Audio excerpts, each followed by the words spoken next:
This is Barnaby de la Cruz. How you doing?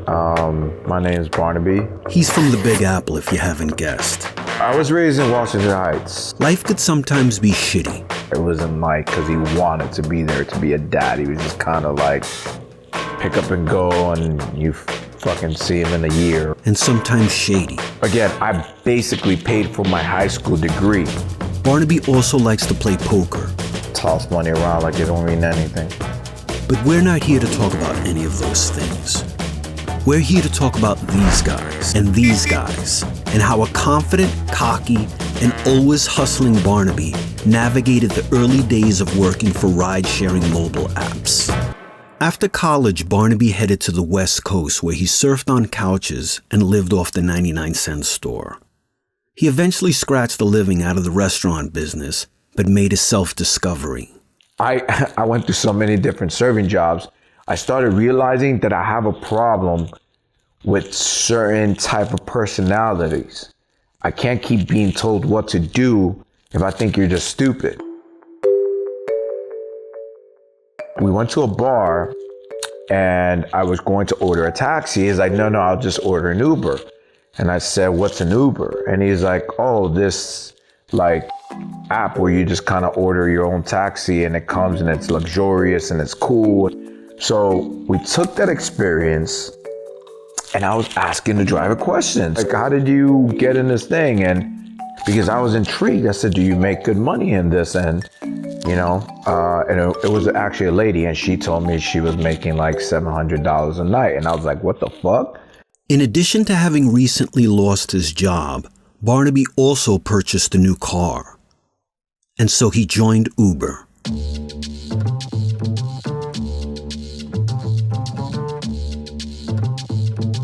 When I dropped this couple friends off, it was like about $425. And I'm just here like, what the fuck is going on? I looked at it like, I actually started panicking because I thought I did something wrong. I didn't understand the whole surge thing. It wasn't like explained to me. I didn't read about it. When I discussed with the previous drivers, they never mentioned that that's how it works. I didn't know. I had to research it because I thought I was charging them too much. I freaked out. I think that night I made like over $1,000 and I was just like, I'm fucking done. That's it. This is what I'm doing for the rest of my life. I was working all the time. It's like an event space happening in my car and I was a fucking host. This was about 8:30 p.m. Her ride was from Hollywood to USC. She just took some drugs and it's not her vibe anymore and she's just over it. And I'm just like, well, why would you waste drugs then? Like, you wanna just enjoy it, not take it, and then go home. It's a waste of time. She goes, I know, I'll just make my own party. She just goes and just turns the volume up. So I was like, no, you gotta ask for permission. I was just fucking with her. I was just gonna fuck with her like that. And she goes, can I turn up the music, please? She said, like, just like that. And I said, yeah. I said, just a little, don't blow my ear. She starts like vibing with it. So I'm just like, the drugs are definitely hitting. So I was like, what the fuck you took? And she goes, I took some ecstasy and this is so great.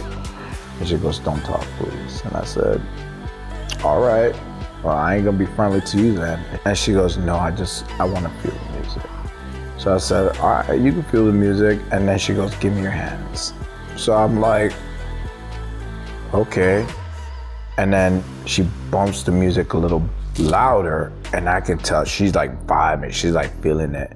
She takes my hand and I'm just like, and she's moving it down her waist and she moves it down her crotch and she has my hands rub her pussy. And I'm just here like, so she calls me and she was like, hi, where are you? I'm like 5 minutes away from your location. You have the information on the app. And she goes, no. I want you to tell me where you're at, describe it in a fun way. So I was like, in my mind, I was like, she trying to fucking role play? And then she said, what do you look like? And I said, literally my photo is on my profile. And she goes, no, I want you to describe yourself in a really nice way. So I was like, all right, fuck it, if we're gonna go there. So I was like, all right, I'm 5'8", I'm a Dominican Carmelo Anthony.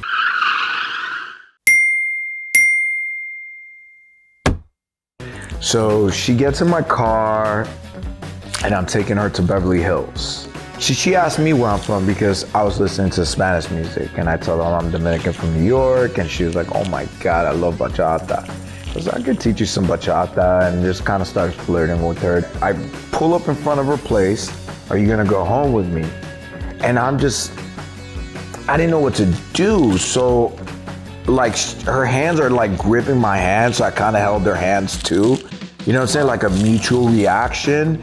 And I grabbed her and I pulled her, and then she just like reached out and we're making out. So I'm going with it, and I'm just like, all right, like, where do I go from here? So next you know, her right hand starts going down my pants, and she starts unzipping my pants. And in my mind, I'm just like, oh shit, this is not happening. The minute I picked them up, this couple were fighting. He's like, she's a fucking slut. She deserves it. She's like, fuck you. You're a fucking pussy. Why is she a slut? Like, and he goes, I go use the restroom. And what does she do? I catch her outside making out with another guy. I was like, damn. I said, so, I mean, are you guys like friends or dating? He goes, that's my wife. I was like, oh my God. So I said, you know, I felt like Dr. Phil. I think you guys need to discuss your boundaries. I said, are you guys swingers or something? And he goes, well, we're in an open relationship. So I said, okay, that makes sense. I actually felt she was gonna beat on him, where I was like, oh, chill, mama, chill. She puts her arms in my thing. She's like, do you want a massage? And I was like, nah, I'm good. And she goes, oh, you're very cute. Oh, you're not gonna do this in my car. I said, your man's gonna wanna kill me. And she goes, he ain't gonna do anything, he's a pussy. And I was like, oh shit. Pull up to their Hawthorne address. She's like, you wanna come hang out with us in the house? And I was like, no, I'm good. She gets out of her car and she goes to her house. And then I used this time to actually be a nice guy, to talk to the man that was still in my car. He goes, hey man, you wanna get a drink at my place? I said, nah, I think you guys are okay and stuff like that. You know, just you and the lady, just take it easy like that. He goes, nah, she's gonna go to sleep. It could just be me and you. And I'm just like, oh no, I really gotta go, man. Like. Barnaby's adventures with his passengers also included brushes with the law. The cops pop out, guns, everything. Scenarios straight from a horror movie. I'm like a scared little bitch. And more sex. And that was the first time I had a threesome. Changes within Uber and Lyft would eventually alter various aspects of ride-sharing platforms. Barnaby saw the writing on the wall and jumped ship when those changes affected his wallet. He left those guys and started a new hustle with these guys.